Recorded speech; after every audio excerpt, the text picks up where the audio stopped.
welcome back everyone to the Real Estate Home Runs podcast. We have a special guest today, Justin Britto. Justin, thanks for joining us. Oh, yeah. Thank you, man. I appreciate you having me on. This is my first podcast. I've listened to a lot of podcasts in the past in real estate, so it's an honor to be on. I appreciate your time. So thank you. No problem. It's going to be good.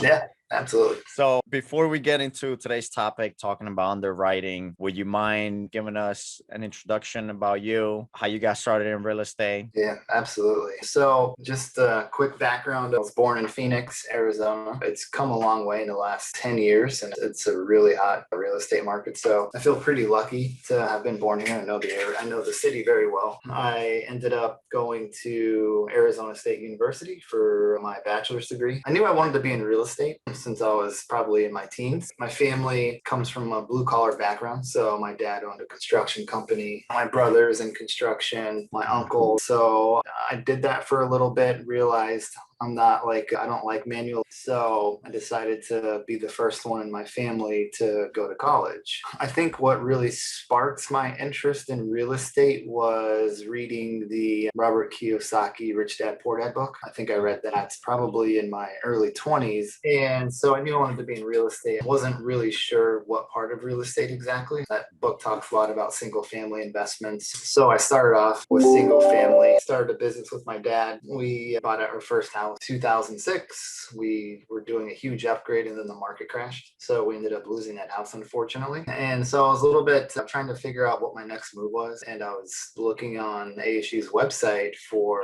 degrees. I always thought I wanted to do a business degree. And I saw they offered a degree in real estate. And so I did some research on that and ended up applying to get the degree in real estate from ASU. So I got really lucky that I found that. I talked about the degree wasn't just like selling real estate or single family housing. It was all aspects of real estate. It covered single family, covered investing in apartment buildings, retail, office, etc.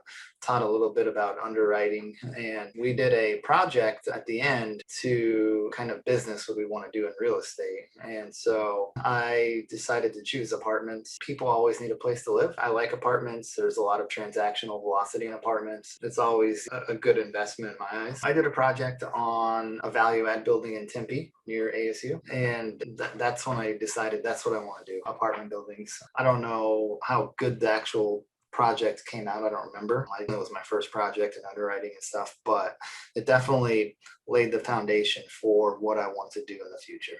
So I ended up graduating ASU. I was at school during the actual financial crisis of 2008, the Great Recession. Recession. And so I got to see that firsthand, had one of my professors explain what was going on. And so I got good knowledge of what happened. And so when I graduated, it was 2010. Obviously, we were in a recession. So not a lot of real estate companies were hiring. I ended up asking my professor for a recommendation on what to do in terms of reaching out to people in real estate companies like executives and setting meetings. I did that for a couple months and met a lot of people. And then I ended up getting a job at Marcus Millichap, the large brokerage firm. And so I started off there making like $10 an hour part-time.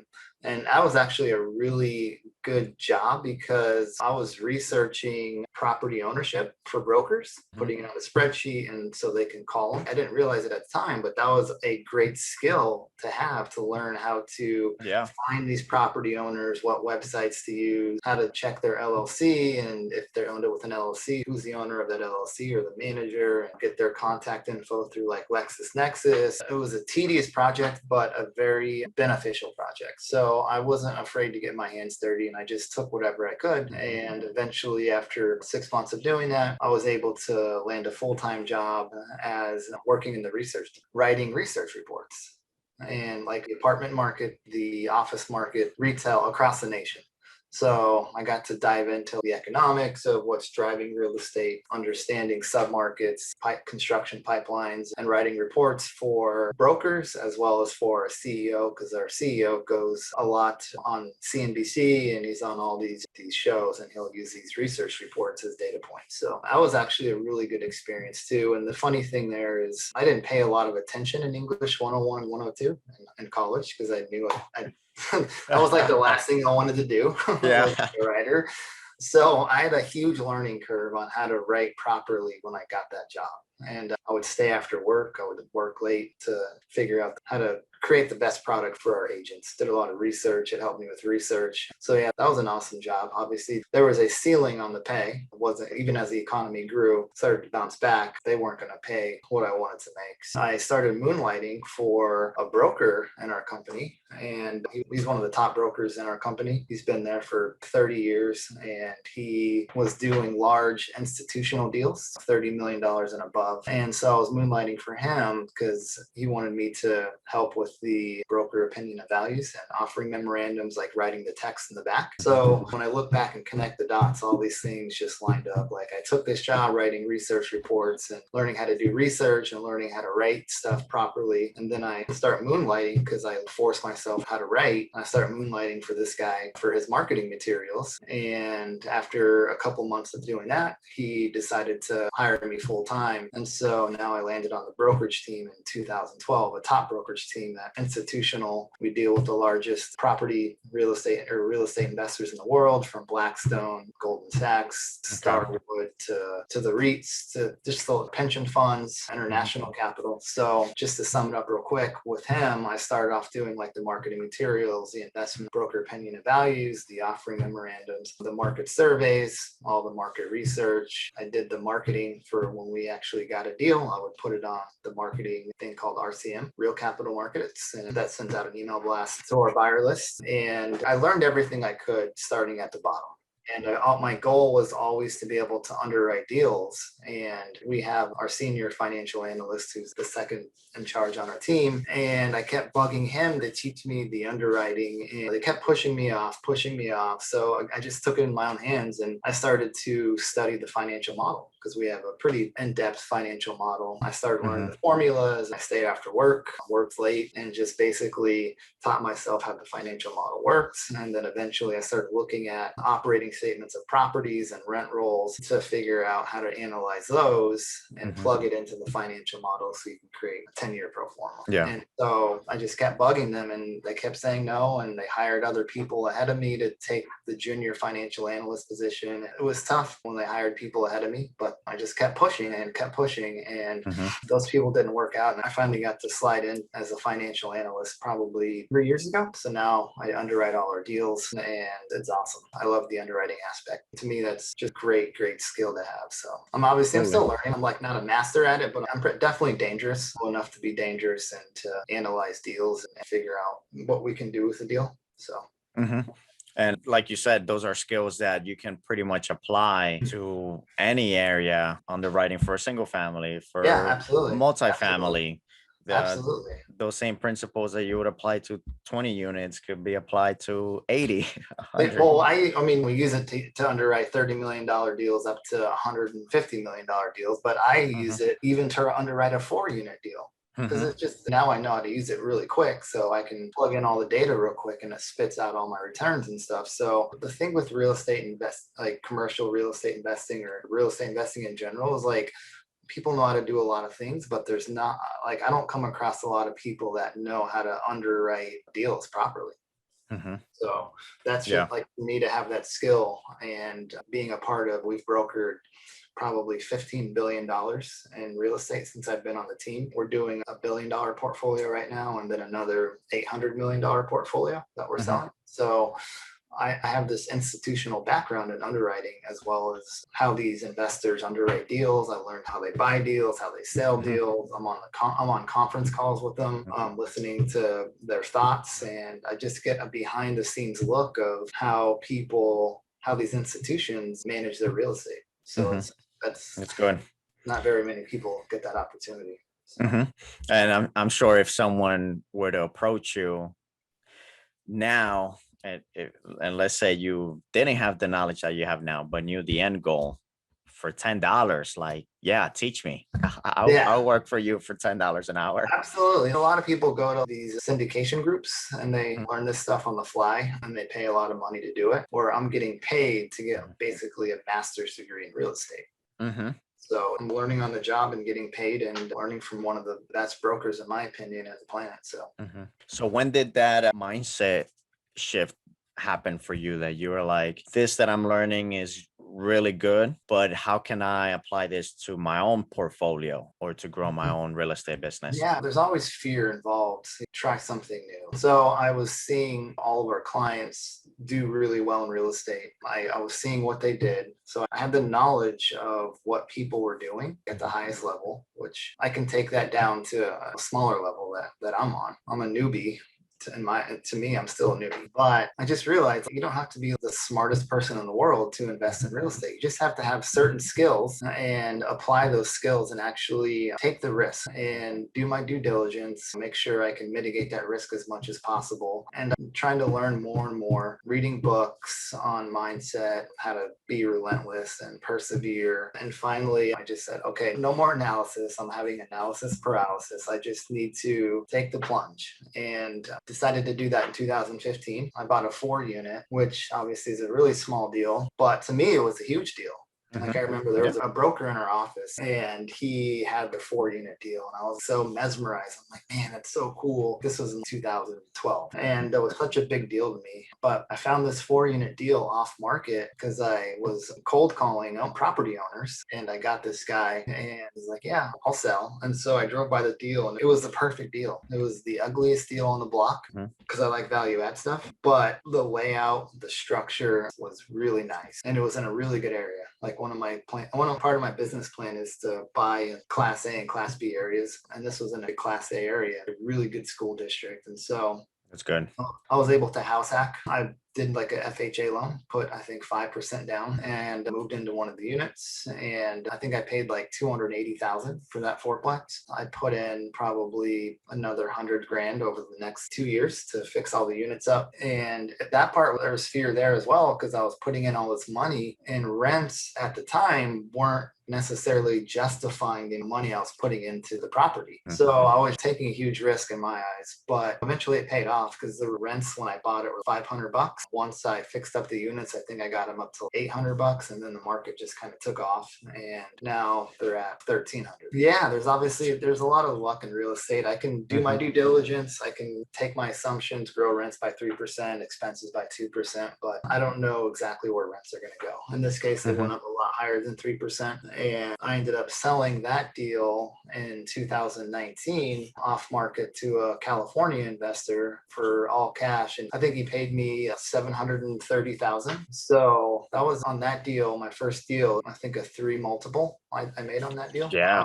that's impressive. I was like, wow, I love real estate. I want to do that again. But the unfortunate thing is I didn't keep buying. I didn't have the platform in place like I do now. Like I didn't have partners. I didn't have any equity investors, didn't have relationships with like local banks. And then the market was starting to heat up, and there's still fear from the last financial crisis because we were still only 5 or 6 years. Is that the reason why you decided to sell? No, I wanted to sell because my mindset was to go bigger. So I wanted to use seed capital to have liquidity to buy bigger.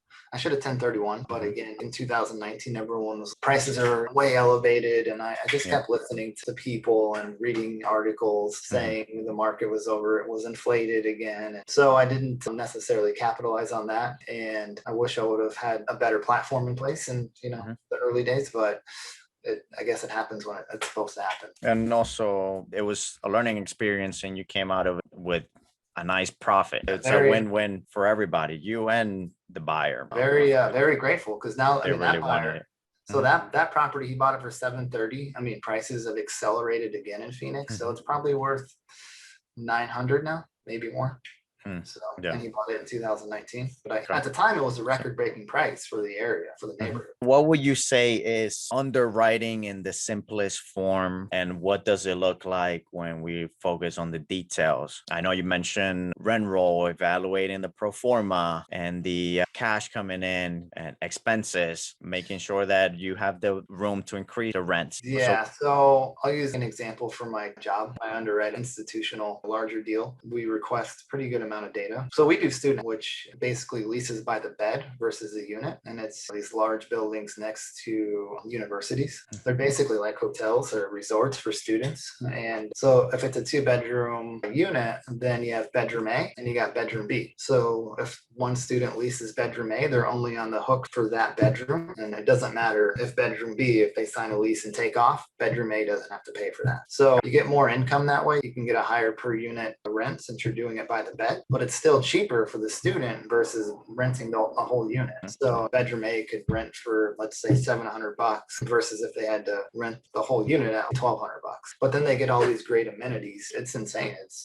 The resort pools, they have these TVs by the pool, like 100-foot TVs out there. They got tanning beds, they got game rooms. It's crazy. But anyway, so we request, rent roll, a pre-leasing rent roll, which means they're pre-leasing these beds throughout the school year for next year. So right now they're pre-leasing beds for the 21-22 school year, which usually starts around August. So we'll request a pre-leasing rent roll, operating statement or T12, a current one, and then historical ones for like say 2020, 2019, 2018. Tax bills, concession report, payroll, any contracts the property has, what else? Maybe a budget if they have a budget. And then I go in and I will start analyzing the rent roll, see where it's occupied at. I'll see what the current rents are that they're actually achieving right now. Then I'll have to break that down and create a pivot to find the actual unit mix. If it's some data is different for every company. Some of them have a unit statistics report at the bottom, which kind of summarizes what the unit mix is, what the rents are, and some don't. So then you got to go in and break it down, create a pivot table. So then you got to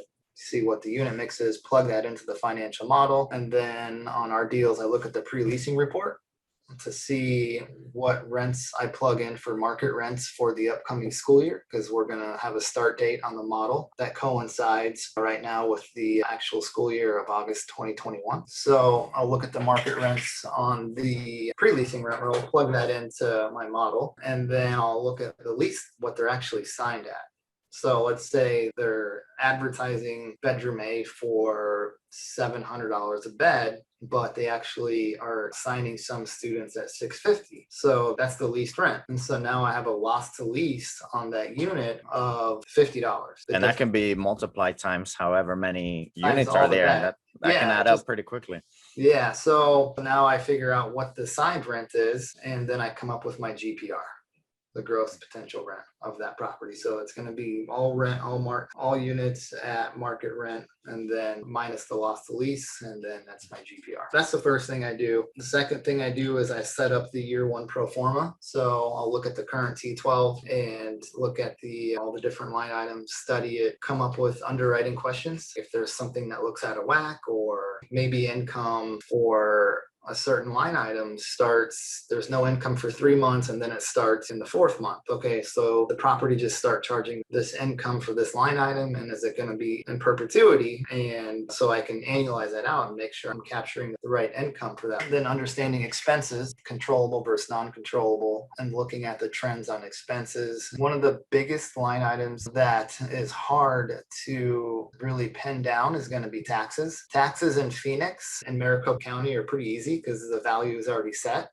And then, so if you buy the property, the full market value doesn't change. The limited assessed value doesn't change. You just grow taxes by 5%. But if you go to a different city, let's say somewhere in Austin, Texas, looking at a property, we're selling it for $60 million. The current seller maybe bought it for $40 million.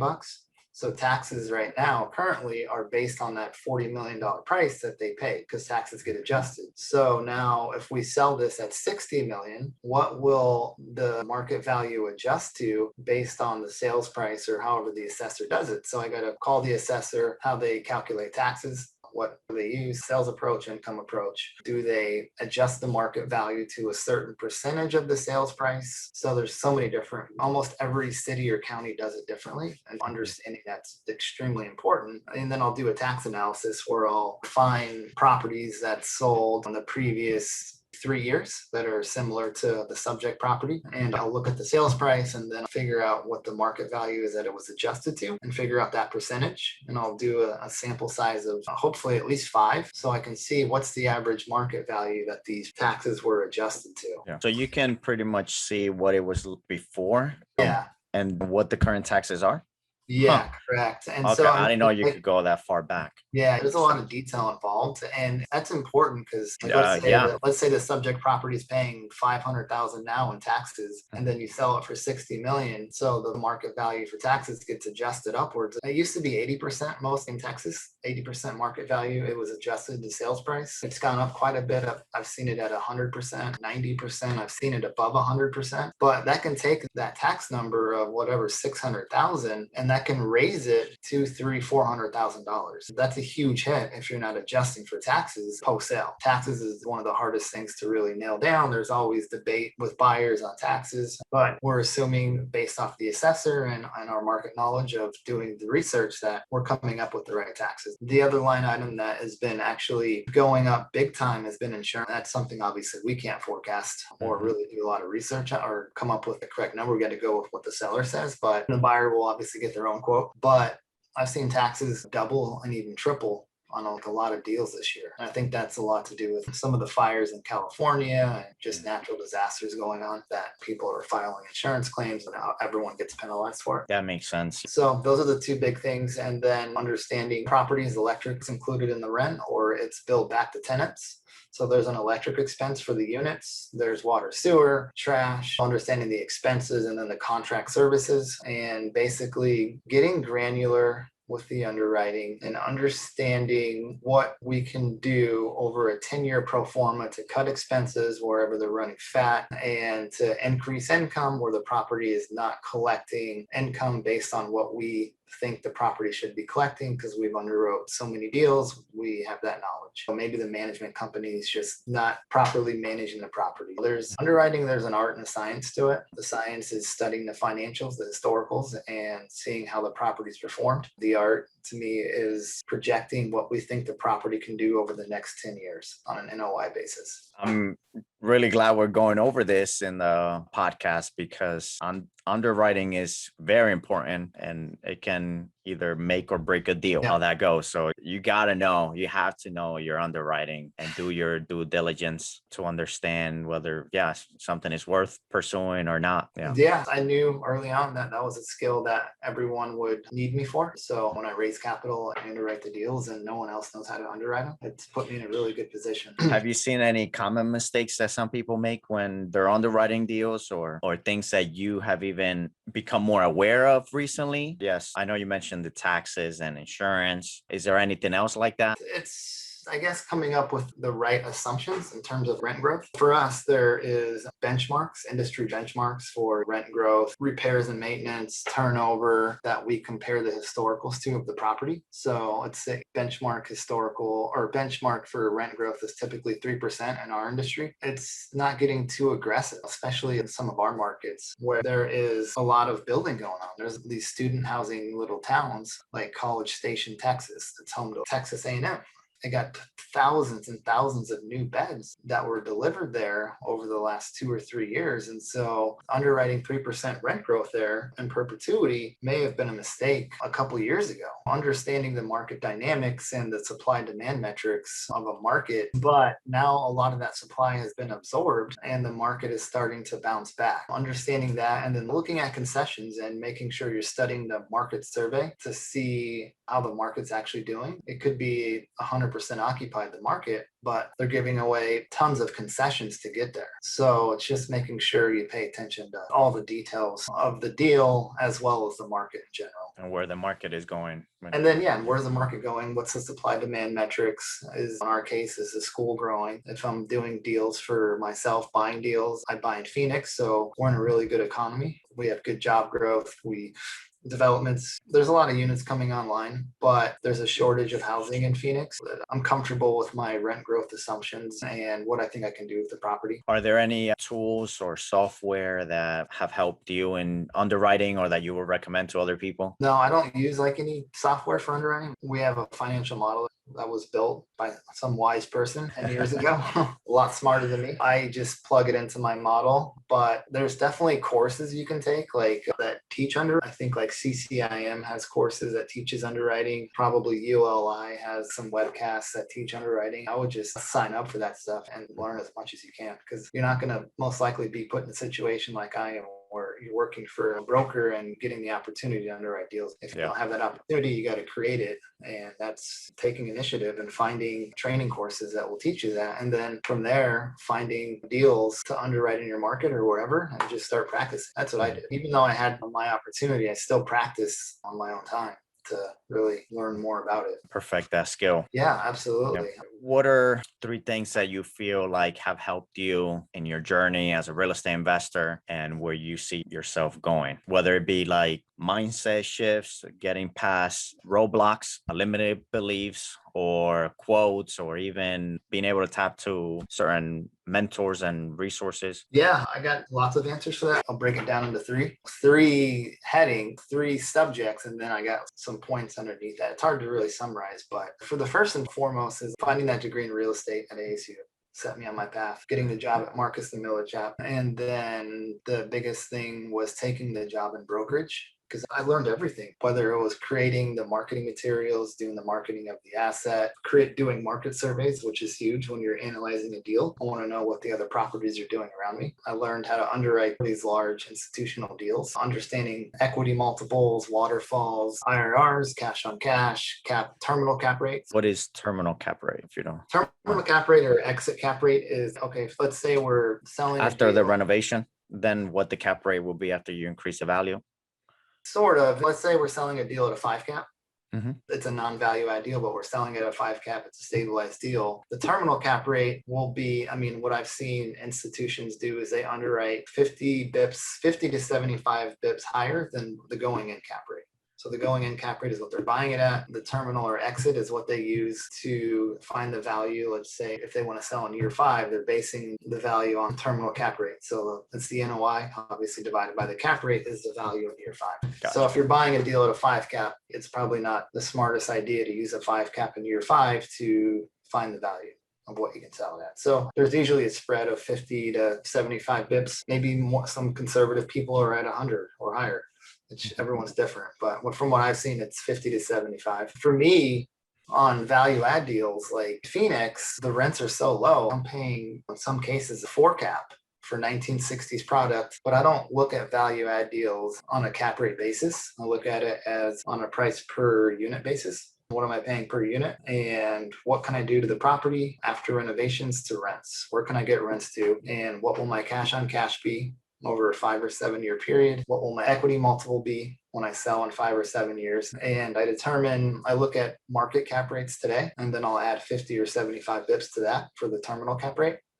Because obviously I'm not going to add 50 or 75 bips to a 4 cap on products. Learning how the largest investors in the world invest in deals, sell deals, how they negotiate, what they look for. Being on these conference calls, that's been huge. I've learned how to develop relationships by watching my boss. He is one of the best people I've ever seen develop relationships. He has relationships with all the CEOs of these companies, executives. He takes them out to dinner. He just does really cool things, and he establishes a good rapport with these investors. So that's been huge. Learned how to raise capital and learned about capital markets as well in my job. So debt yields, loan constants, debt coverage ratio, all the things I need to look for and analyze when I'm looking at a deal. So that's number 1, kind of a long-winded answer, but there's just so much that I can tell you. The second thing for me was learning to develop the right relationships. So that's with partners, having the right dynamic with my partner or partners. My weaknesses are offset by their strengths. On my first deal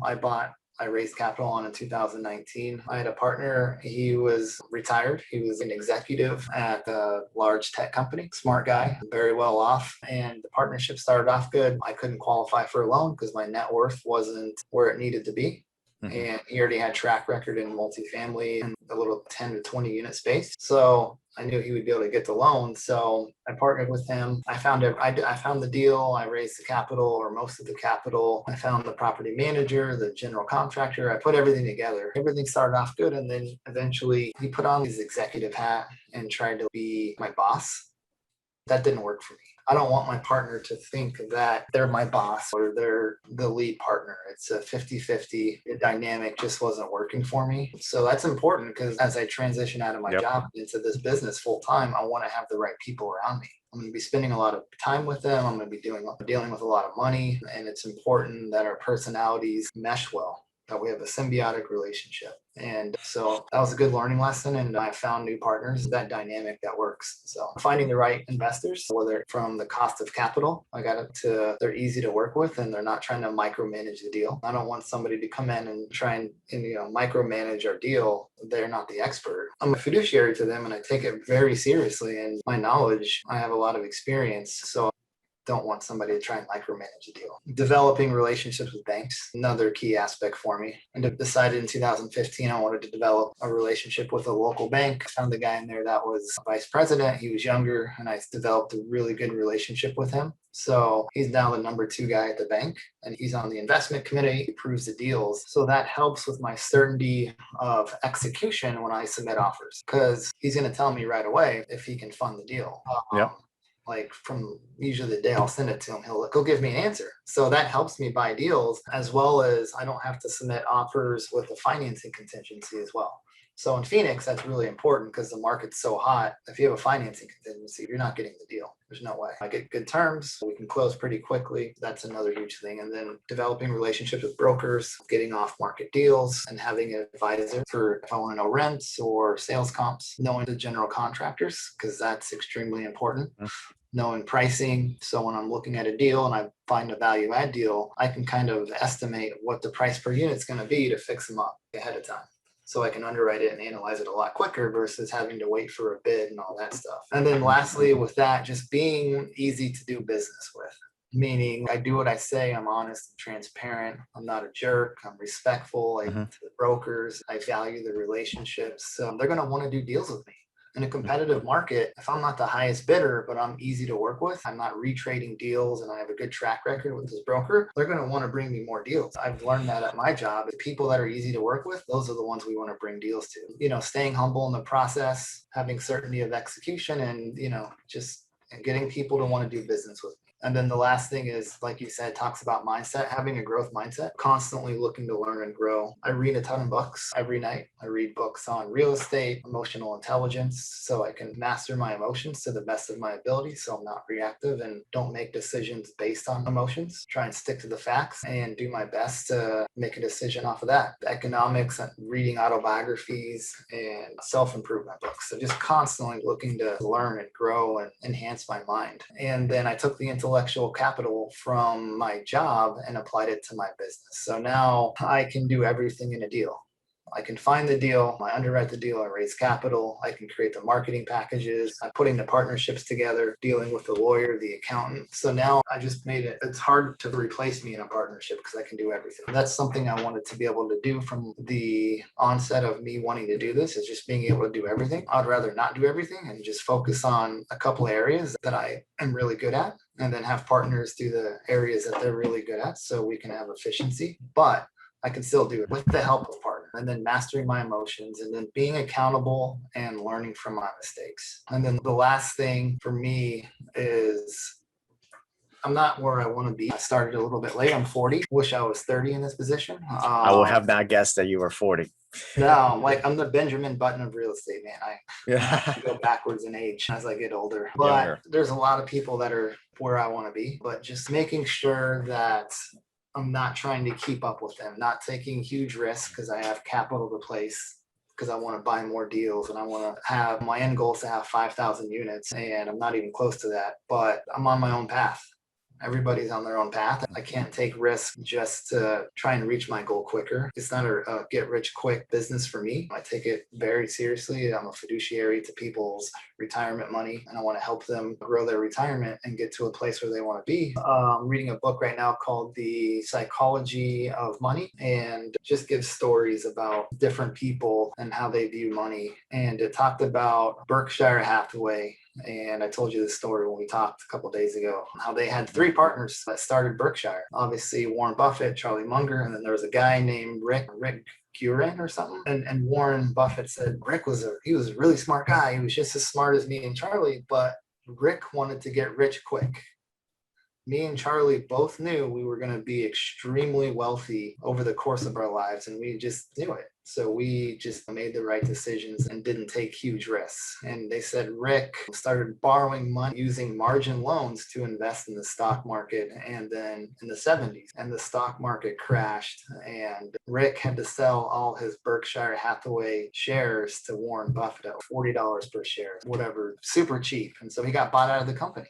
And he got greedy, and that is a good lesson. It just, it'll take time. Like, I'll get to my goal, whether it's 10 years, 5 years, 20 years. It's just staying on pace and mitigating risk as much as possible and not letting it take over. So yeah, that's good. So how can people get in contact with you if they have something that stood out to them from this interview, or they want to know what you're up to, what you're doing? Absolutely. I raised capital in 2019 on a deal. My first deal I raised capital on. The market took off here in Phoenix, and we were able to sell that deal about a month ago. And that deal produced a 2.5 equity multiple. So investors were able to double their money in 2 years, which that was a lot of luck from the market appreciation.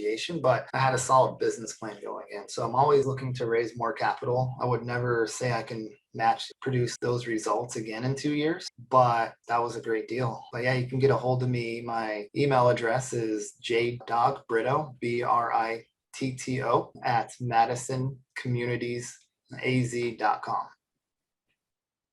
Okay. So phone number is 480-290-8005.